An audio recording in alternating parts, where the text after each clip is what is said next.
ನಿನ್ನೆ ಅಷ್ಟೇ ಸಚಿವ ಸಂಪುಟ ಆಯಿತು, ಇದರ ಬಗ್ಗೆ ನಿಮ್ಮ ಅಭಿಪ್ರಾಯ ಹೇಳೋದಾದ್ರೆ ಮ್ಯಾಮ್? ಸಚಿವ ಸಂಪುಟ ಪರವಾಗಿಲ್ಲ, ಭಾಳಷ್ಟು ಹುಡುಕಾಡಿ ಹೊಸಬ್ರಿಗೆ ಕೊಟ್ಟಿದ್ದಾರೆ. ಹಳೆ ಬೇರು ಹೊಸ ಚಿಗುರು ಅನ್ನೋ ರೀತಿಯಲ್ಲಿ ಕಸರತ್ತು ಮಾಡಿದ್ದಾರೆ. ಒಂದು ಲೋಪ ಏನಂದರೆ ಅದರಲ್ಲಿ ಮಹಿಳೆಯರಿಗೆ ಕೊಡಲೇಬೇಕಾಗಿತ್ತು. ಒಂದೋ ಎರಡೋ ಸೀಟ್ ಕೊಟ್ಟಿದ್ದರೆ ಒಂಥರ ಮಹಿಳೆಯರಿಗೆ ಒಂದು ಗೌರವ ಕೊಟ್ಟ ರೀತಿ ಆಗ್ತಿತ್ತು. ಆಮೇಲೆ ಕೊಡ್ತೀವಿ ಅಂತಾರೆ, ಕೊಡಲೂಬಹುದು ಬಿಡಲೂಬಹುದು, ಆದರೂ ಮೊದಲು ಕೊಡಲಿಲ್ಲ ಅನ್ನೋದೇ ಕಾಯಿ ಮುಳಿದು ಬಿಡುತ್ತೆ. ಅದೊಂದು ಲೋಪ ಆಗಿ ಅದೊಂದು ತಪ್ಪು ಮಾಡಿದ್ದಾರೆ. ಎಸ್ ಮ್ಯಾಮ್, ಈಗಾಗಲೇ ಡಿ.ಕೆ. ಶಿವಕುಮಾರ್ ಅವರು ನಿನ್ನೆ ಪ್ರೆಸ್ ಮೀಟಲ್ಲಿ ಹೇಳ್ತಕ್ಕಂಥದ್ದು ಇನ್ನೊಂದು ಸಚಿವ ಸ್ಥಾನ ಇದೆ, ಅದನ್ನು ನಾವು ಮಹಿಳೆಯರಿಗೆ ಕೊಡ್ತೀವಿ ಅಂತಕ್ಕಂಥದ್ದು. ಎಲ್ಲೋ ಒಂದು ಕಡೆ ಒಂದೇ ಒಂದು ಮಹಿಳೆ ಸಚಿವರ ಸಾಕ ಅಂತಕ್ಕಂಥದ್ದು. ಇಲ್ಲ, ಒಂದು ಎರಡು ಕೊಡ್ಬೋದು. ಯಾಕೆಂದರೆ ಅದರಲ್ಲಿ ಜಾತಿ ನೋಡ್ತಾರೆ. ಮಹಿಳೆಗೆ ಜಾತಿ ಇಲ್ಲ ಅಂತಾನು ಹೇಳೋ ಹಾಗಿಲ್ಲ. ಆಯಿತು, ನೋಡಲಿ. ಈಗ ಲಿಂಗಾಯತರಿಗೆ ಅದೆಷ್ಟೋ ಕೊಡ್ತಾರಲ್ಲ, ಅದರಲ್ಲಿ ಒಬ್ಬ ಮಹಿಳೆನ ಸೇರಿಸಿ ಲೆಕ್ಕ ಹಾಕಲಿ. ಈಗ 5-6 ಕೊಡ್ತಾರಪ್ಪ, 5-6 ಬಿಟ್ಟು ಯಾಕೆ ಲೆಕ್ಕ ಹಾಕಬೇಕು? ಅಯ್ಯೋ ಆಗಲ್ಲ. ಈಗ ಮುಸ್ಲಿಂ 4 ಕೊಟ್ಟರು, 4ರಲ್ಲಿ ಒಬ್ಬ ಮಹಿಳೆನ ಸೇರಿಸ್ಬೋದಾಗಿತ್ತಲ್ಲ, ಇದಾರಲ್ಲ ಅವರಲ್ಲಿ. ಒಬ್ಬರನ್ನ ಸೇರಿಸಿದ್ರೆ ಅಲ್ಲಿಗೆ ಇವರೊಂದು ಮರ್ಯಾದೆ ಕೊಟ್ಟಂಗೆ ಆಗ್ತಿತ್ತು. ಮರ್ಯಾದೆ ಅಷ್ಟೇ ಅಲ್ಲ, ಸಂವಿಧಾನನೇ ಇದೆ. ಸಂವಿಧಾನದಲ್ಲಿ ನಮಗೆ ಮೀಸಲಾತಿ ಅಂತ ಮಹಿಳೆಯರಿಗೆ ಮಾಡಿರ್ಲಿಕ್ಕಿಲ್ಲ. ಆದರೆ ಪ್ರತಿಯೊಂದು ಪಕ್ಷವೂ ಕೂಡ, ಪ್ರತಿಯೊಂದು ಸರ್ಕಾರವೂ ಕೂಡ ಮಹಿಳೆಯರನ್ನು ಲೆಕ್ಕಕ್ಕೆ ತಗೋಬೇಕು, ಸಂವಿಧಾನ ಪಾಲನೆ ಮಾಡೋದಾದರೆ. ನಾವು ಸುಮ್ಮನೆ ಬಾಯಿನಲ್ಲಿ ಸಂವಿಧಾನ ಅಂತ ಹೇಳಿ ಜನಗಣಮನ ಹಾಡೋದು ಅಥವಾ ಇನ್ನೇನೋ ಒಂದು ಹೇಳೋದು ಬಾಯಿನಲ್ಲಿ, ಅದಾಗಲ್ಲ. ಕೃತಿಯಲ್ಲಿ ಮಾಡಿ ತೋರಿಸ್ಬೇಕು. ಪಕ್ಷದ ಹಿರಿಯ ನಾಯಕರಿಗೆ ಎಲ್ಲೋ ಒಂದು ಕಡೆ ಪಕ್ಷಪಾತ ಮಾಡ್ದಂಗೆ, ಅಂದರೆ ಹೊಸಬರಿಗೆ ಅವಕಾಶ ಮಾಡಿಕೊಟ್ಟು ಹಿರಿಯರ ಆದ್ಯತೆಯಾಗಿ ಇಟ್ಕೊಂಡಿರೋದು ಎಷ್ಟರ ಮಟ್ಟಿಗೆ ಸರಿ ಅಂತಕ್ಕಂಥದ್ದು? ಇಲ್ಲ, ಹಿರಿಯರು ಅಂದ ಕೂಡಲೇ ಅವರ ಅನುಭವ ಬೇಕು, ಹೊರಗಡೆಯಿಂದನೂ ಕೊಡ್ಬೋದು ಅನುಭವ. ಈಗ ಅವರೇ ಕೊನೆ ತನಕ ನೋಡಿ, ಶಾಮನೂರು ಶಿವಶಂಕರಪ್ಪರು ತೀರ್ಕೊಳ್ಳೋ ತನಕನೂ ಇದ್ದರು. ಅದು ಪ್ರಜಾಪ್ರಭುತ್ವಕ್ಕೆ ಶೋಭೆ ತರೋ ಮಾತಲ್ಲ.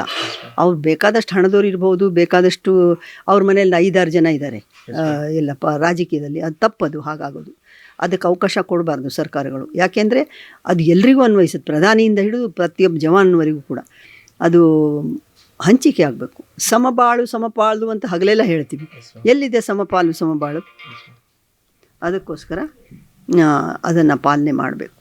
ನಿನ್ನೆ ಎಷ್ಟೇ ಪ್ರಮಾಣ ಸ್ವೀಕರಿಸಿದ್ದಾರೆ, 19 ಜನನು ನಿಜವಾಗಿಯೂ ಅವರು ಅರ್ಹರಿದ್ದಾರಾ ಸಚಿವ ಇದಕ್ಕೆ ಅಂತ? ಯಾಕೆಂದ್ರೆ ವಾಲ್ಮೀಕಿ ಹಗರಣದಲ್ಲಿ ಆಗಿರ್ಬೋದು, ಇನ್ನಿತರ ನೀಟ್ ಅಕ್ರಮದಲ್ಲಿ ಆಗಿರ್ಬೋದು, ಸುಮಾರು ಅವರ ಹೆಸರುಗಳು ಕಾಣ್ ಬಂದಿದ್ರೆ, ಆದ್ರೂ ಎಲ್ಲೋ ಒಂದು ಕಡೆ ಸರ್ಕಾರ ಆ ಸಚಿವರಿಗೆ ಭ್ರಷ್ಟಾಚಾರಕ್ಕೆ ಬೆಂಬಲ ಕೊಡ್ತಿದೆ ಅಂತ ವಿರೋಧ ಪಕ್ಷದ ನಾಯಕರು ವಿರೋಧ ಮಾಡ್ತಾ ಇದ್ದಾರೆ ಮ್ಯಾಮ್. ಇದಕ್ಕೆ ಏನ್ ಹೇಳ್ತೀರಾ?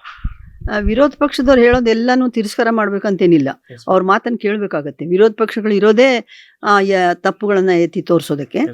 ಅವ್ರು ಬೇಕಂತಲೇ ತೋರಿಸ್ಬಾರ್ದಷ್ಟೇ. ಯಾರು ಇರೋ ಮಾತನ್ನು ಹೇಳುವಾಗ ಇವ್ರು ಕೇಳಬೇಕಾಗತ್ತೆ. ಆಮೇಲೆ ಸರ್ಕಾರ ಅಂದರೆ ಬಹಳ ಬಹಳ ಪವಿತ್ರವಾದದ್ದು.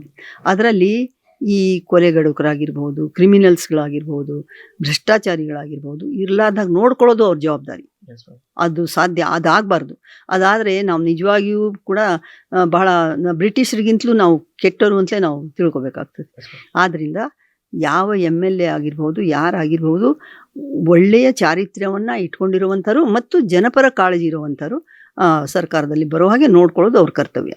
ಎಸ್ ಮ್ಯಾಮ್, ಈಗಾಗಲೇ ಹಿರಿಯ ನಾಯಕರು ಹಿರಿಯ ಸಚಿವರಾಗಿರ್ತಕ್ಕಂಥವ್ರು ಸಮೇತ ಅವ್ರಿಗೆ ರಾಜೀನಾಮೆ ಸಿಕ್ಕಿಲ್ಲ ಅಂದ್ಬಿಟ್ಟು ಈಗಾಗಲೇ ಸಚಿವ ಸ್ಥಾನ ಸಿಕ್ಕಿಲ್ಲ ಅಂದ್ಬಿಟ್ಟು ನಾನು ರಾಜೀನಾಮೆ ಕೊಡ್ತೀನಿ ಅಂತಕ್ಕಂಥದ್ದೆಲ್ಲ ಕೇಳಿ ಬರ್ತಾ ಇದೆ ಮ್ಯಾಮ್.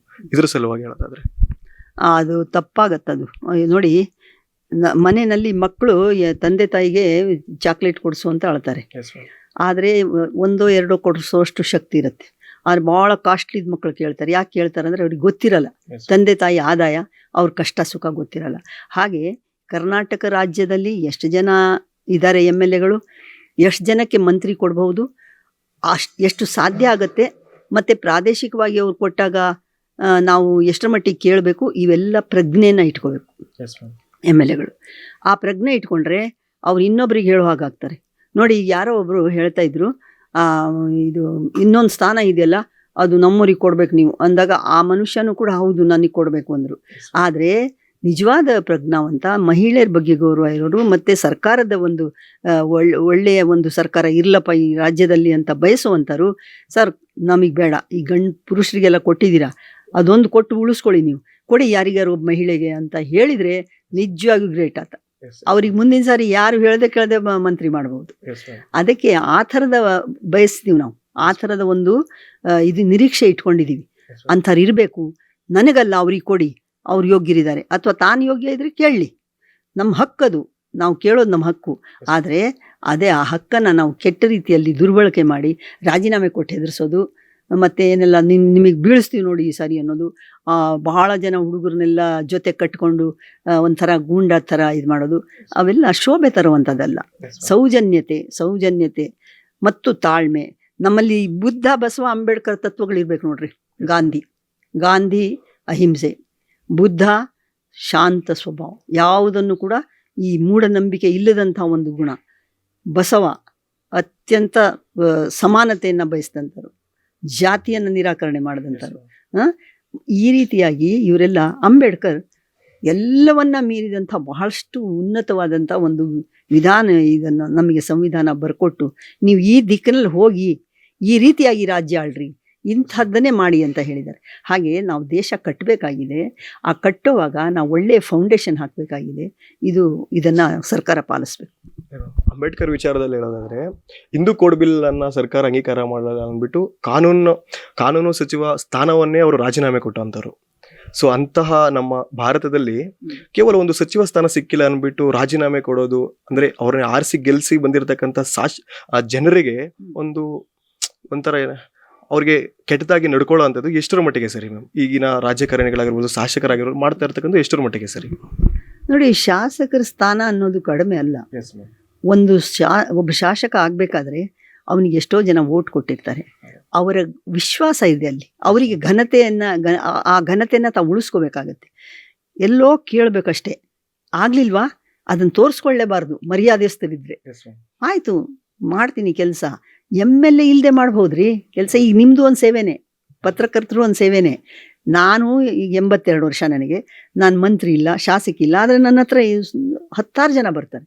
ಅವ್ರಿಗೆ ನನ್ನ ಕೈಲಿ ಎಷ್ಟಾಗತ್ತೆ ಅಷ್ಟು ಮಾಡ್ತೀನಿ. ಯಾಕೆ ಮಾಡ್ತೀನಿ ಅಂದರೆ, ನನಗೆ ಸರ್ಕಾರದ ಋಣ ಇದೆ. ನಾನು ಮಂತ್ರಿ ಆಗಿದ್ದ ಕಾರಣಕ್ಕೆ ನನಗೆ ನನ್ನ ಮಾತನ್ನು ಸ್ವಲ್ಪ ಮಟ್ಟಿಗೆ ಕೇಳೋದಾದರೆ ಆ ಜನಗಳಿಗೆ ಒಳ್ಳೇದಾಗತ್ತಲ್ಲ, ನನ್ನಿಂದ ಅಷ್ಟಾಗಲಿ ಅನ್ನೋದು ನನಗೆ. ಹಾಗೆ ನಮ್ಮ ಶಕ್ತಿಯನ್ನು ನಾವು ಯಾವತ್ತೂ ಕೂಡ ವ್ಯರ್ಥ ಮಾಡಬಾರ್ದು, ಒಳ್ಳೆಯ ದಿಕ್ಕಿನಲ್ಲಿ ಹರಿಸ್ಬೇಕು ಅದನ್ನ. ಇವರು ರಾಜೀನಾಮೆ ನೋಡಿ, ಎಷ್ಟು ಉದಾಹರಣೆಗಳಿವೆ. ನಮ್ಮ ಅಂಬೇಡ್ಕರ್ ಅವರು ಮಹಿಳೆಯರ ಮೀಸಲಾತಿಗೋಸ್ಕರ ರಾಜೀನಾಮೆ ಕೊಟ್ಟರು, ಇನ್ನೊಬ್ಬರಿಗೋಸ್ಕರ.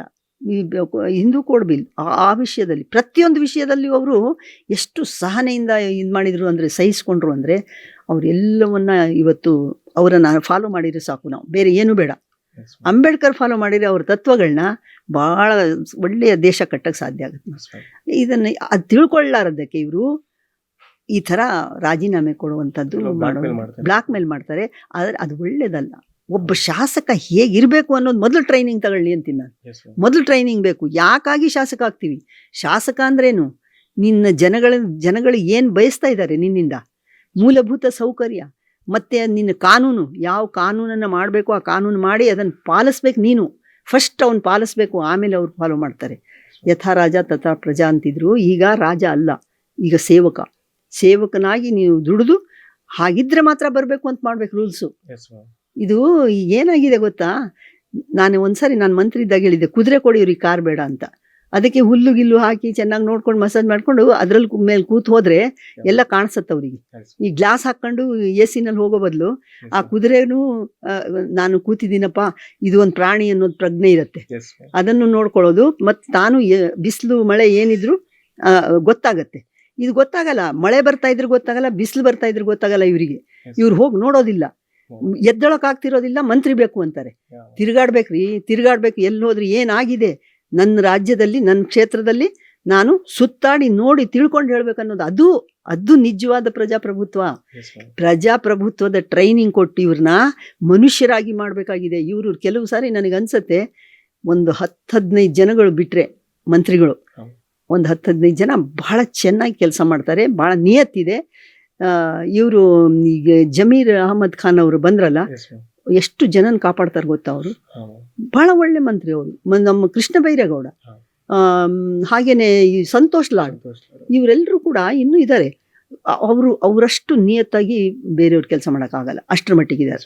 ಆ ಥರದವರು ಆರಿಸಿ ತಗೋಬೇಕು. ಇವರು ಯಾರೋ ತಗೊಂಡೆ ಈಗ ಅವರೆಲ್ಲ ನಿಜವಾಗಿಯೂ ಒಳ್ಳೆ ಮಂತ್ರಿನ ಅಂತ ನಾವು ಹೇಳೋಕ್ಕಾಗಲ್ಲ. ಕೆಲಸ ಮಾಡಿ ತೋರಿಸ್ಬೇಕು. ಹೊಸಬರಿದ್ರು ಕೂಡ ಮಾಡಕ್ ಸಾಧ್ಯ ಇದೆ. ಕೋಟಿ ಕೋಟಿ ಹಗರಣದಲ್ಲಿ ಅವ್ರ ಹೆಸರು ಬಂದಿದೆ. ಅದು ಮಾತ್ರ ನಾವು ಸಹಿಸಕ್ ಸಾಧ್ಯ ಇಲ್ಲ. Yes, ma'am. ಅದು ಬಂದಾಗ ದೂರ ಇಡೋದು ಒಳ್ಳೇದು. ನೀವು ಬೇರೆ ಏನಾರ ಕೊಟ್ಕೊಳ್ಳಿ ಅವ್ರ ಮನವೊಲಿಸೋದಾದ್ರೆ. Yes, ಆದ್ರೆ ಮಂತ್ರಿ ಅಂತ ಸ್ಥಾನ ಇದೆಯಲ್ಲ, ಅದು ಸ್ವಚ್ಛ ಇರಬೇಕು. Yes, ma'am. ಅದು ನಾವು ಮೊದಲು ಸ್ವಚ್ಛ ಇದ್ದು ಇನ್ನೊಬ್ಬರ ಕಡೆ ಹೇಳ್ಬೇಕಾಗ್ತದೆ. Yes, ma'am. ಆ ವಿಷಯದಲ್ಲಿ ಸರ್ಕಾರ ಮಹಿಳೆಯರಿಗೆ ಸ್ಥಾನಮಾನ ಕೊಡದೇ ಇರುವಂಥದ್ದು ಮತ್ತು ಕಳಂಕವನ್ನು ಹೊತ್ತಿರುವಂಥ ಜನಗಳಿಗೆ ಮಂತ್ರಿ ಸ್ಥಾನ ಕೊಡುವಂಥದ್ದು ಇದು ಸರಿಯಲ್ಲ.